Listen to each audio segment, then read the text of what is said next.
Hello everybody, and welcome to a new episode of Gaming in the Wild, a video games podcast about games from the artistic, creative side of the tracks, from indie to AAA.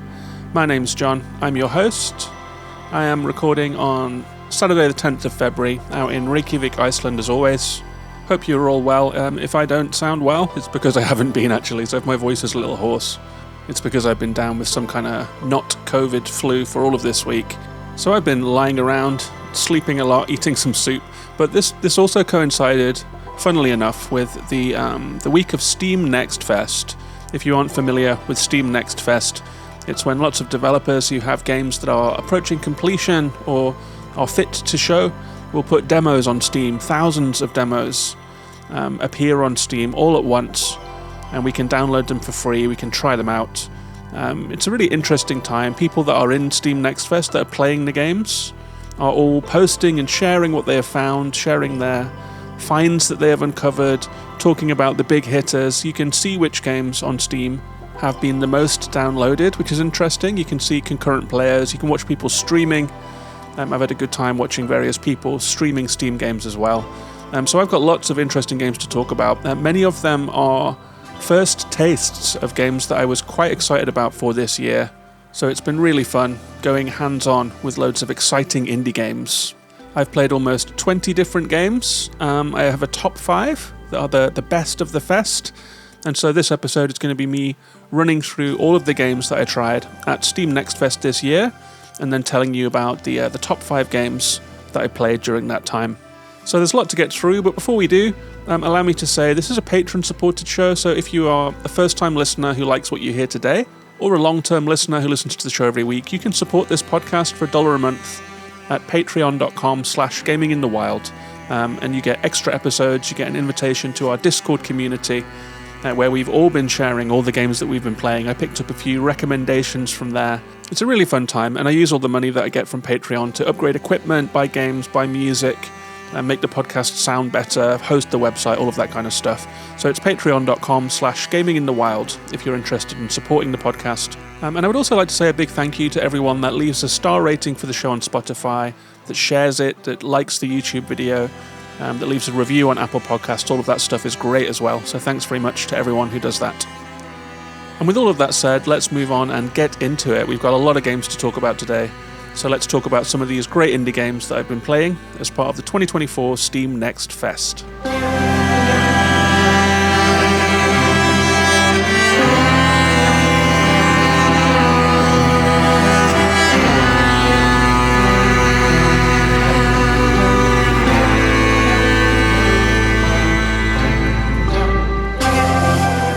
The first game that I'm going to talk about is one that I mentioned in the Indie Look Ahead episode at the start of this year. It is an absolutely beautiful looking game, and the soundtrack is just stunning. We're listening to it right now. It's by Rat Vader, and when I heard this soundtrack, I just couldn't believe how good it is. It's symphonic, it's ambient, it's just beautiful. It turns out that it's by Rat Vader, the composer who did the soundtrack for The Gunk, a Game Pass game that was really distinguished partly by the quality of the soundtrack. So Rat Vader is on the way to becoming one of those game composers who is on the very, very top level with people like Scientific, Disaster Piece, and Austin Wintory and Lena Raine. I really do think that Rat Vader does incredible work, and it really does bring this game to life, especially paired with the psychedelic visuals this game has. But what is Ultros? It is a psychedelic sci-fi Metroidvania that takes place upon a mysterious labyrinthine living ship. So you're running around rooms, you're opening ways forward, you're getting new abilities to reach previously unavailable places, you're fighting enemies, and as you go, you're meeting NPCs, you're wandering through a maze, battling bosses, powering up, getting to the next save point, all of that kind of thing. So we know and love Metroidvania games, and there have been quite a lot of them lately. There's been a bit of a resurgence of Metroidvanias lately, such as the Prince of Persia Lost Crown that everyone's been playing. But playing Ultros, it is the first one that I've played since probably Hollow Knight, where I've thought, this world is just so special that I want to be in every room, I want to find every space, I want to read every piece of lore. The colour in this game is unbelievable. It's just a treat for the eyes. It lights my brain up looking at this game, it really does. It's like a psychedelic stained glass window in motion. It's very fleshy. When you kill animals, you harvest their parts, you eat them, you use them to open up your mind. So it's definitely got a psychedelic strand to it. When you do open up your mind, that is the cortex, which is the skill tree in this game. And I think this is just something special. It has audiovisual splendor, the hand-drawn foliage and decorations, the beautifully cluttered world with VFX everywhere. It's eye-popping, it's enticing, it's vivid. And it's also functional. There are shimmer effects that are applied to things that your eye is supposed to go to, such as ways forward, collectibles, NPCs. So even in this massive visual stimulus, your eye does gravitate to what you need to see. I would say the combat is also very good. It has a varied moveset that opens up quickly, and it has a very clever way of incentivizing you to use your moveset. If you kill an enemy using just one move repeatedly, the pickup is damaged because it's not a clean kill. If you use different moves, 3 different moves in one kill, you will get a perfect variety pop-up and an undamaged pickup. So you are incentivized to really use every tool in your arsenal in combat. As I said, the pickups are organic matter that can be consumed both for health and to open the cortex. And the game has a really interesting story. It's a perfect demo. There is some kind of vast ritual taking place in this living ship. You are an interloper. We don't really know who you are, but you will meet priests, NPCs, shades and spirits, creatures who will start to fill you in on what's happening. And I think that there is just a clarity of vision on display in this game, and a crispness of execution, and just a sheer scale of the imagination that has gone into this thing. This is a game that is just ready. It is bug-free, slick, ready to go. This is a really distinctive new game. So it was a really great first demo to pick up in Steam Next Fest. It's coming out in just a couple of days, so you can get your hands on it too. That's Ultros. The next game I have to talk about is one that you may have seen around. It's been featured in a couple directs. It is Pepper Grinder. This is a pixel art platform game in which you drill through the ground. So you can run around, you can jump, you can do normal things, but you carry a big drill, like a big conical drill that your little character holds in front of them. And if they jump into the earth and you pull one of the triggers, you will drill into the earth very, very quickly. And you can arc through the earth. You may have seen this mechanic in Ori. It is part of the Ori games. But here that mechanic has been worked up into a whole game. So you shoot through the earth in a smooth arcing motion. You can collect gems, you can bop enemies and drill enemies. You can boost, so you can jump out of the soil and try and get to another piece of soil. So you're platforming, you're swimming through the ground and drilling through the earth, avoiding hazards like thorns, veins of rock, enemies, collecting gems that are buried in the dirt, acrobatically boosting from spot to spot. And it feels just amazing to do. I thought this game looked very impressive, but I really wanted to get my hands on it to get a feel for the gameplay. I think that's all important for this game. And the good news is it feels amazing. It seems to have been worked out very well. It feels very intuitive to do. And very importantly, I think, if you fail or fall, if you fall out of the earth, if you fail a jump, it's always easy to get going again. If you die, then you just respawn at the back of the last obstacle, I think, or nearby at least, good checkpoints. And if you drop to earth, it's very easy to leap, to drill into the earth and to try again. There is a Mario World-style overworld, so you can wander around from level to level, you can retry them. There are optional collectibles, so you can try and get perfect on every level if you want to. It all feels very, very simple. It's deceptively simple, I would say, and deceptively breezy. For a game like this with such fluid motion-based gameplay, which I think means a lot of small decisions have been made right along the way. There are 3 levels in the demo, and they introduce plenty of variety and wrinkles in the gameplay as well, such as digging enemies that can chase you or circle you whilst underground, such as beehives that spit out bugs until you've destroyed the hive, buried bombs that you have to navigate around because your drill will trigger them and damage you, puzzle sections with one-way flipping doors that you have to figure out a sequence of events to get through to the next area. So plenty of variety from the outset in this game. It's a lightweight one, it's a small one, but I would say it's wildly fun, to be honest. I had a great time with it. The music is good, it's bright, colourful, fun to play. I think it will sustain interest with new mechanics based on what we saw in those 3 opening levels. I'll be playing the full version of this one for sure. That's Pepper Grinder. And next up, we have another one that I've been very excited to play. This is the roguelike driving game Pacific Drive.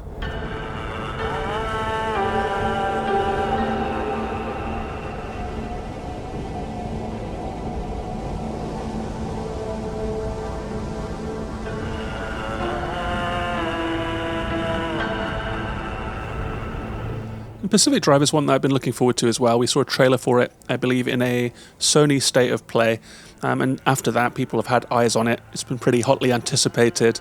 It's sitting near the top of the most played demos at Next Fest. This is the driving game where you drive a cool old station wagon through a weird area where something has gone very wrong, called the Olympic Exclusion Zone. It has an X-Files vibe, an Area 54 kind of vibe.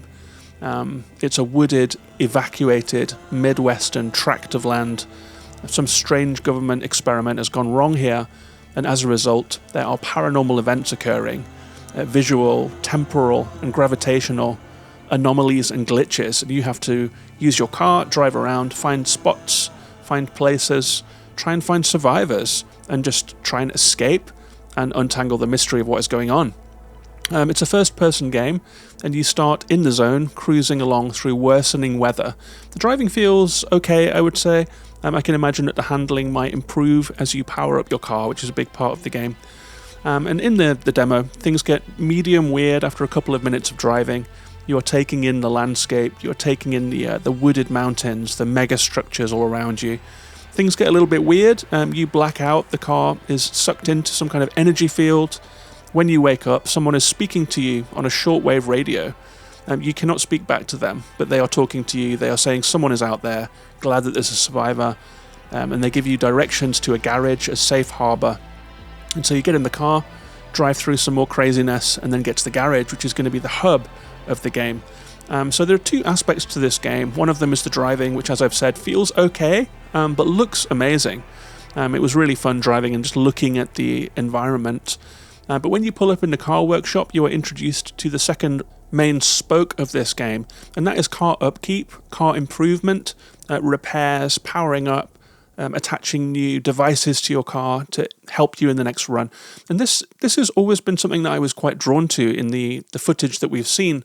But playing it, I have to say, the demo took a bit of a turn here. It's a lot more in-depth than I had thought. And I really don't like the way it was tutorialized. Suddenly, after that short burst of driving, you are thrown into a very, very, very long tutorial that is guiding you through multiple nesting menus, through a very complicated codex that is just teeming with stuff, through foraging for materials and resources, for combining resources to make other resources that you can then use on the car. And that went on for a good 20 minutes, half an hour. And honestly, I mean, as I said, I've been playing with a bit of flu, so my concentration wasn't tip-top, but I found myself really, really bored quite quickly with this. I never actually got back on the road again. I just tinkered around the workshop, trying to power up the car, trying to repair panels with glue that I had made from glass or whatever, and feeling a little lost in it all. So you really don't get driving again for quite a while in this game. And this is the actual start of the game, so this is the tutorial that you will play when you play Pacific Drive. It's got some UI issues. The menus are just kind of intense.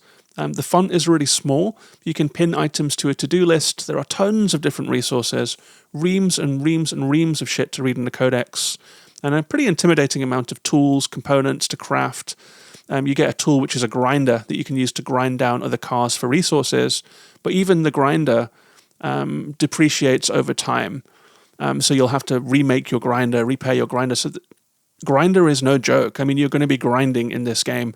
You're going to be grinding to fix your grinder so that you can grind out more stuff. And I felt a little disorientated and a little disappointed by that aspect of the game, actually. I didn't realize it was going to be such a grindy experience. I don't think that this material is quite what we needed from the demo. So I ended up bailing on this one. I wanted to drive, I wanted to see more, and there was just a lot of busy work in my way, a little bit of a red flag. I will say that I was playing on the ROG Ally, my handheld PC, my only Windows device on which I played all of the demos that I'm going to talk about. So that did influence why the text was mega small. I was looking at it on a small, I think 7-8-inch screen, something like that.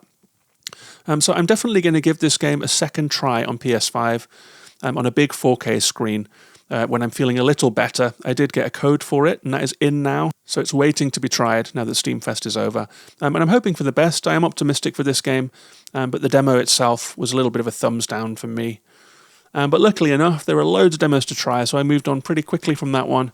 And the next game is a real winner, actually. It's a little game that I was perhaps not expecting to like as much as I did, It's a cute little exploration and creature taming game called Flock.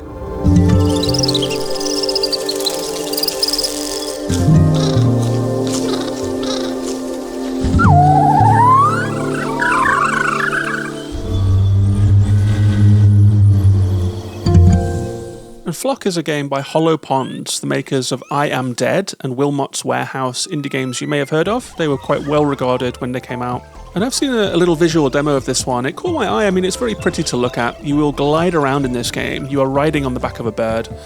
You will meet creatures. You'll fly around in 3D space. And I am always up for a game where you get to feel free in a 3D space, move fluidly. It makes me really happy with responsive controls, fun things to see, fun things to do. And there have been a few games that tried it. I think of Jet the Far Shore, I think of Falconeer, I think of Exo 1, games where you just fly as the main mechanic. All fun in different ways, all flawed in different ways. And funnily enough, they all take themselves very seriously. And Flock does not do that. It's a very cute game that maxes out the good vibes, the mellow, accessible gameplay, and really puts the fun first. It's basically a 3D exploration game with colourful graphics, lovely music. At the start, you make your own cartoony character, give them a hat, scarf, cloak, whatever you like. Customise your giant bird that you're going to be riding. And then you fly to an island shrouded in fog, where you meet your aunt and uncle. They are wildlife surveyors, and they request your help.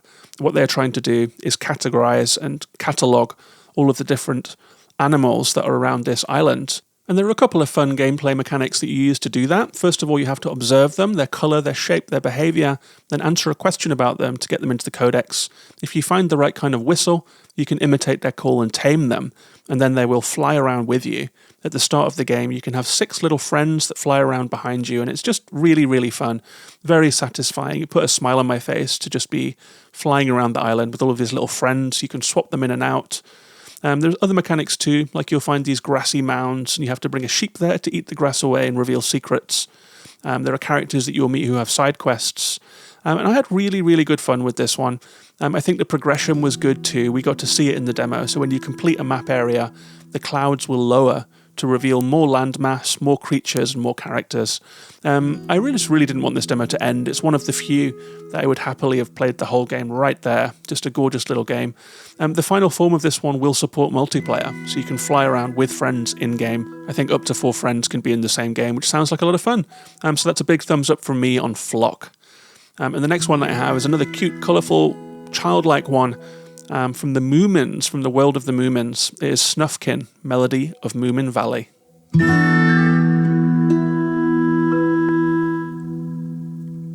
And this one is by Hyper Games, a company I haven't heard of before, but who have made 6 quite interesting looking games. This is their first licensed one, I think. It's a top-down puzzle adventure with a really beautiful hand-drawn art style set in the world of the Moomins. And for those who don't know, Moomins is a Finnish children's cartoon. I think it was made back in the 70s, maybe? I'm not sure if I'm right on that. By Tove Jansson. The Moomins are absolutely huge in Europe. Imagine it's like a Where the Wild Things Are kind of thing in vibes.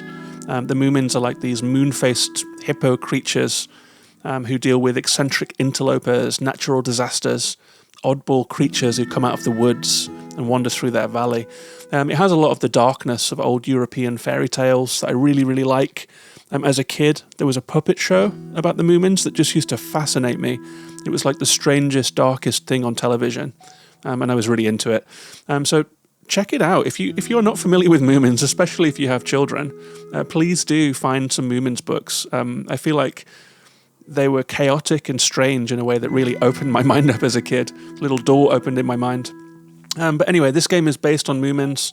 Snufkin is one of the characters from the Moomins world. He's a little Huckleberry Finn style, wily traveller with a little bit of a sort of child Gandalf vibe as well.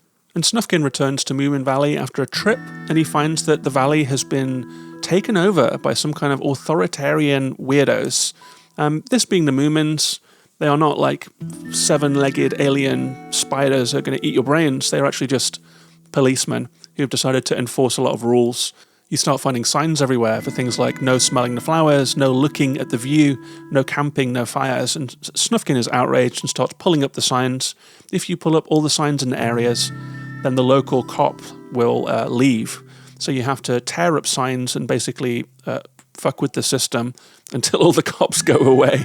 There are other mechanics in the game too. You can get inspiration from looking at nature, which you can then use to play music that affects the world around you, like making creatures respond to you and open paths forward. You can pick up rocks and throw them into streams to make stepping stones. You can drag logs to make bridges. It's very simple, it's very pleasant, lots of Moomin charm. Perhaps a little oversimple, I would say. It perhaps feels like a game that is directed at children, which does make sense, although Moomins being at the age it is, as a universe, I imagine that many Moomins fans like me are a little older, but it was still a delight. It also had some music by Sigur, which was a surprise to me, but Moomins are huge here in Iceland, honestly. They are one of the biggest kids' properties. You see like Moomin cups and merch everywhere. Moomins are really big here, so it doesn't surprise me that Sigur are sentimental for the Moomins and lent their music to the game. It does look and sound beautiful. It has this watercolour style, papercraft style, really, really pleasant. I played with a smile on my face. A really nice one. That is Snufkin, Melody of Moominvalley. And the next one that I have here is an interesting one. We saw it at the Game Awards. It's called Zao, Tales of Kanzera. It is an action platformer with a Metroidvania feel to it. It has very slick combat, very, very slick visuals. It's a nice looking 2.5D game. So you're running side to side. It's basically horizontal movement, but you will see the world behind you sliding by with 3D perspective, so it feels deep and rich. It's set in Africa, this one, so it has a bit of a different flavour to other action platformers that we've seen lately. And it has some nice mechanics too. So as a little shaman guy, we run through an interesting world that's filled with mythology and magic and depths and heights. The world seems to come to life very nicely. It looks absolutely great. The combat is cool. I think my favourite thing in this one was that you can switch between two aspects. So you have a sun aspect and a moon aspect. The sun aspect gives you fiery melee abilities, and the moon aspect gives you arrows. You get special abilities connected to your aspects as well, such as in the moon you can shoot out a special beam that will freeze water so that you can wall jump up it, freeze enemies so you can get a few hits in. Very cool, very seamless. It felt natural right away. And this is a Metroidvania where you start with good abilities. So you start with air juggling, you start with wall jump, you start with a double jump. It was really fun to air dash through waterfalls and to see the African lore coming to life. But I will say that gameplay-wise, this one felt eerily similar to Prince of Persia: The Lost Crown, to the point where it almost feels like the same game. It does have a little more depth in the lore. The developer has said that it's inspired by the loss of their father, and it is indeed an Orpheus and Eurydice kind of story about dealing with the god of death to try and get back a loved one. But the story was, even with that context, tonally similar to Prince of Persia. I found myself speeding through dialogue. And it's a game in which you play a powerful young hero with magic abilities who goes on a quest, basically. I played for half an hour, felt like I'd seen enough before the end of the demo. It's a very respectable game, and I think if you liked Prince of Persia: The Lost Crown, and if you want more of the same, if you want a snappy, slick, modern Metroidvania or action platformer, you will find what you were after in Zao, Tales of Kanzera. And the next game that I have here is one that I mentioned last week, but I think it wouldn't be right to talk about Next Fest without talking about this game. It's a little personal favourite of mine called Beastieball.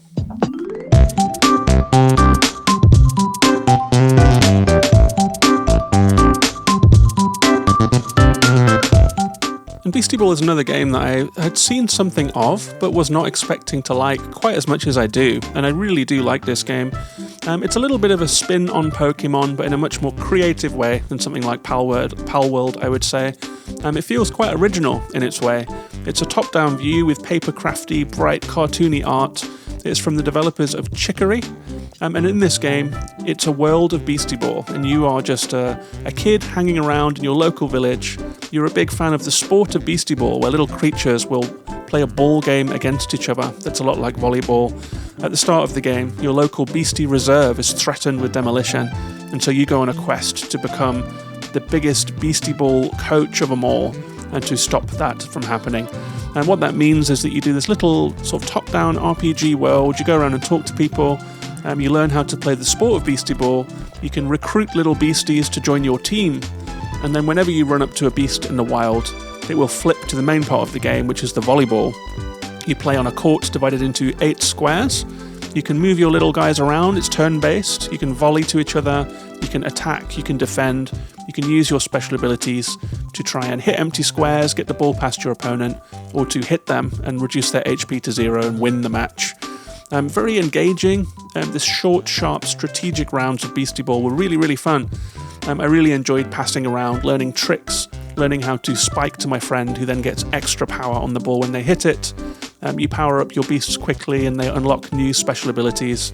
It seems really good. It's a very short demo. I wished it was longer. I didn't want it to end. I squeezed every piece of juice out of this demo. Even found a little special area that you can jump to at the end there. They tell you the demo is over several times. If you try to exit the map in different directions, they're like, nope, demo's over. Nope, it's really over. And then at the very end, they're like, now it's over. So I think that they probably knew people were going to be into this one. Really good little game, one of the best of the fest. That is Beastieball.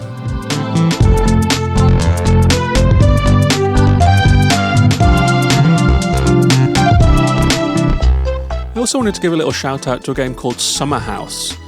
This is a very chill, mellow game. You're looking at a landscape, it's beautifully stylized, it's bright, there are trees blowing in the breeze, there is tides and mountains and clouds. And it starts off empty, and you use modules to build a cabin, to build a summer house. You start off with walls, roofs, windows, and then you start to build out your cabin. It's very chill, there's no time limit, there's no pressure. You can build out different shapes, you can choose the wall texture that you want, you can choose what style of windows do you want. Do you want concrete bunker-esque windows, or do you want very picturesque windows with railings and plants? You can add sheds or conservatories, aircon boxes and signs, window boxes, lampposts and washing lines. And I had a really good fun time tinkering with it. It's very relaxing, simple and fun. I would say that after 20 minutes or so, I was like, yeah, okay, I get it. A little bit like something like Townscaper, if you've seen that one. More like a digital toy than a game with progression. But in the trailer, it does show you popping achievements, unlocking new areas, unlocking new pieces to build different kinds of cabins. So I think that this game is going to live or die basically on how the progression works. Is it compelling? Are you wanting to do certain challenges to unlock certain achievements, to get more pieces, to keep building more summer houses? I think at the very least it is fun to play with for 20 minutes, half an hour, but I would really like it if there was enough game in the game to make me come back to it. So that was Summerhouse, and that one is out soon, I believe. I've got 3 more mini reviews that I want to talk about here. One of them is a game that took me a little by surprise. It's a top-down black and white adventure with a nice monochrome style, a sort of cartoon spookiness, and it is called Hauntii.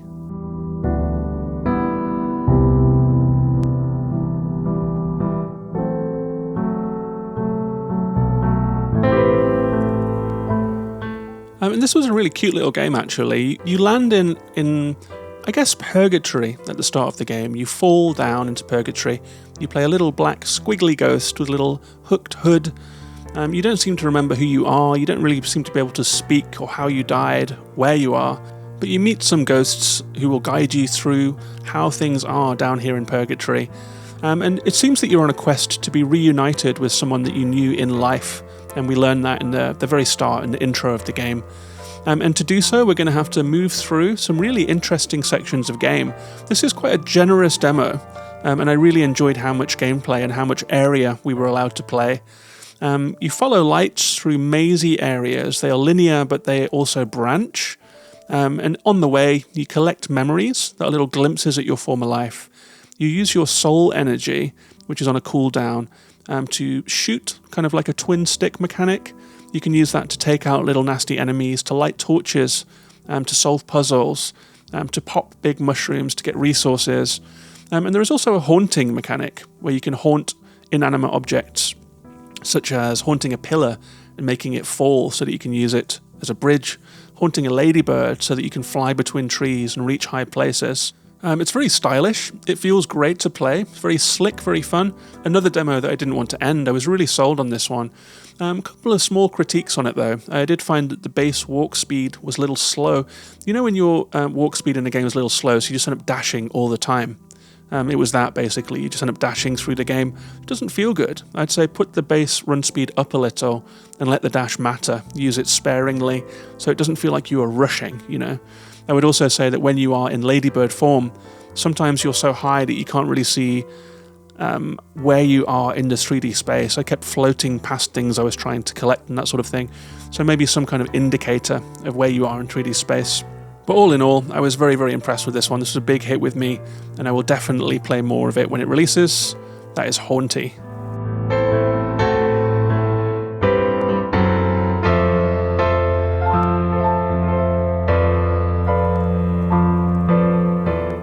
Another mellow and kind of interesting one that I tried was called Botany Manor. This is a game in which you begin in a greenhouse.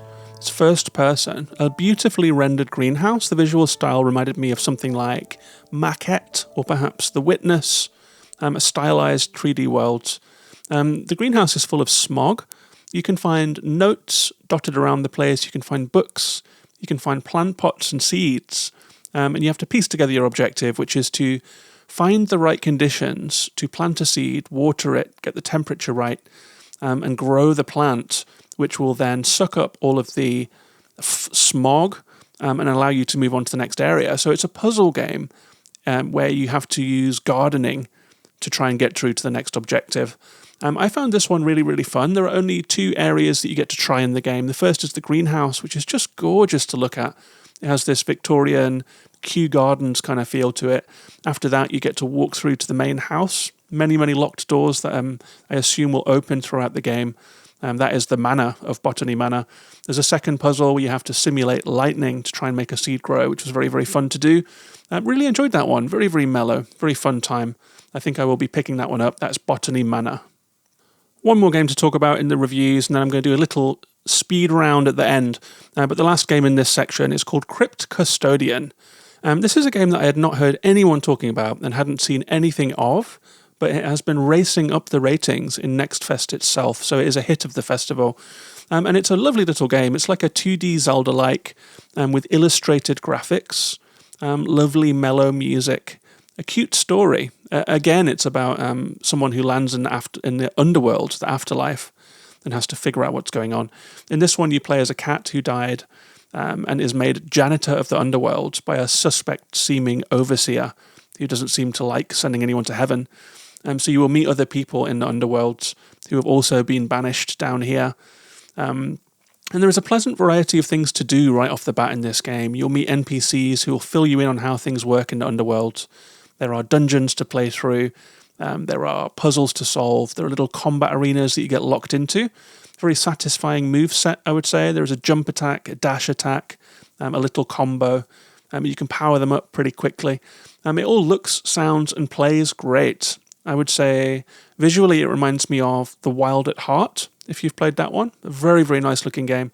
Gameplay-wise, it reminds me of Death's Door, which is a big compliment, and I think a lot of people will perk their ears up when they hear that. I really loved it. I liked the detail, I liked the animation. The gameplay felt intuitive and polished, slick, bug-free, seemingly ready to go. A lovely little game. That is Crypt Custodian. And that brings us to the end of the reviews, but there are a couple more games that I wanted to talk through. There are a couple that I tried to play, but that I couldn't get into because of either performance on the ROG Ally or compatibility. One of them was Harold Halibut, the much-anticipated claymation adventure game, which just wouldn't run on the Ally. So that's a did not play from me. There was lots of artifacting, lots of glitching, lots of frame rate drops. It wasn't really playable. So I will hold out for the Game Pass release on that one. I did also try Synergy. This is a game that I was really into trying, actually.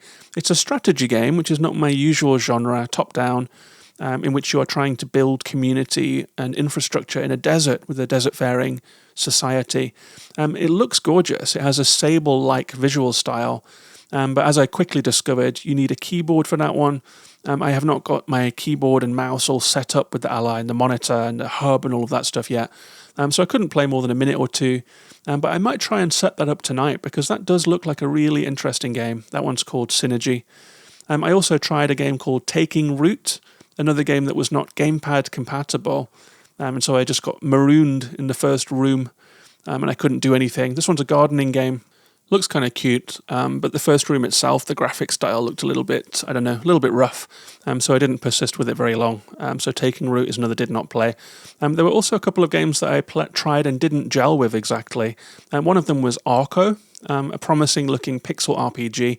I tried out the turn-based combat tutorial, but I struggled to get into it. You're supposed to be backing away from enemies to avoid their attacks, and then you're supposed to land blows when they are about to strike, but having created distance between yourself and the enemy. I just couldn't grok it. I wasn't getting my head around it.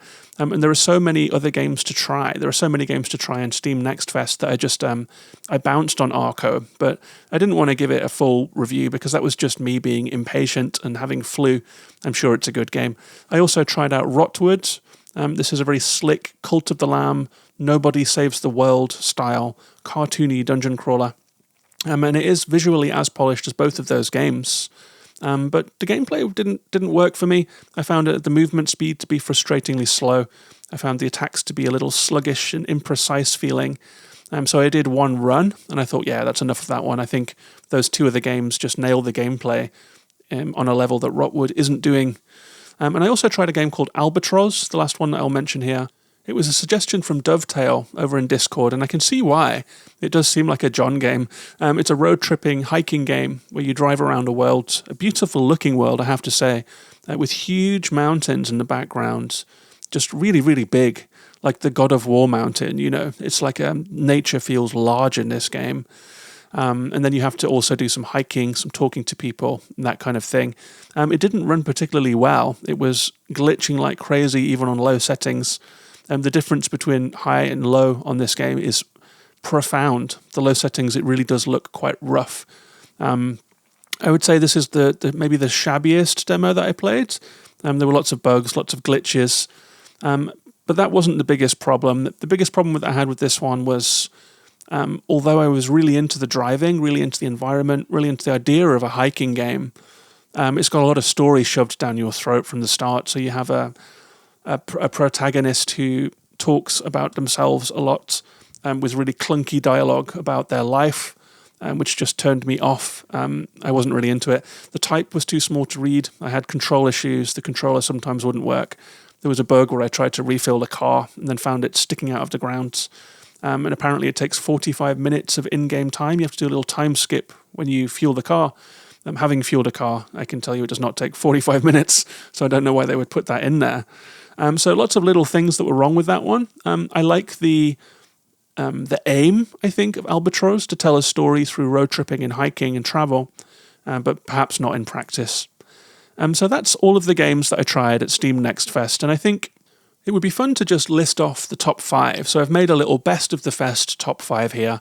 And in 5th place, it's not a game that I was honestly, it wasn't on my radar. I had seen one video of it, and I just brushed it aside, but I tried it and was very impressed by it. It's Hauntii. If you haven't seen this one, it's Haunt, so Haunt and then double I on the end. Very promising little game. A really good, generous demo. Straight onto the wish list. Hauntii was a really good one. Number 4, Pepper Grinder. I think a lot of people have really enjoyed that one. We've been keeping a little spreadsheet over in Discord of the games that everyone in the community has been trying. We gave it a rating out of 4, from bad to okay to good to excellent. Pepper Grinder, I think everyone gave it an excellent. So all of the people that played it were into that one. So it won the popular vote. Definitely one to watch. Number 3, another game that I'd seen a demo of and was not fully bought in on the concept of, but Flock. I had such a nice time with Flock. It was such a mellow, lovely, warm gameplay experience. I really, really enjoyed that one.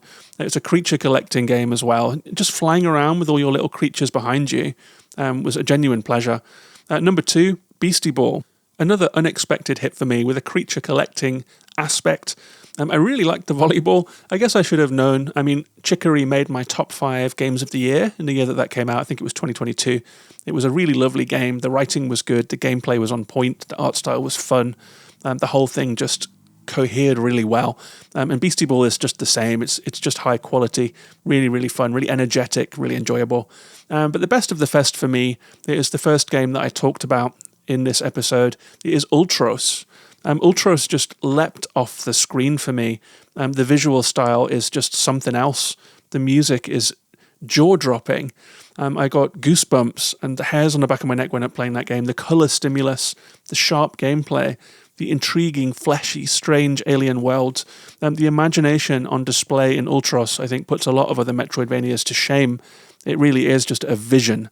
So lots of good games on display this year. Really good selection of demos. Hope you enjoyed hearing about them all. That was the demo review of Steam Next Fest 2024.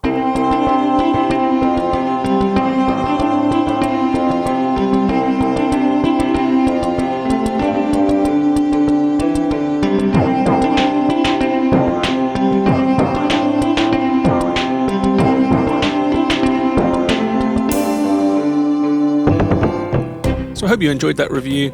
Really fun to play all those demos. I'm running out of voice now, so it's a good job that I didn't play anymore. I think it's time for me to go and lie down again, watch a bit of football, maybe play a few more demos. There are 2 more days of Next Fest to go.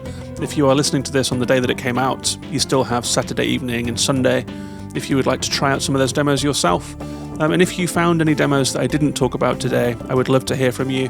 You can find me on social media as Gaming in the Wild. You can email me at johnisgaminginthewild@gmail.com, and you can get in touch in all sorts of different ways. I will also say, this is episode 199, so next week is episode 200.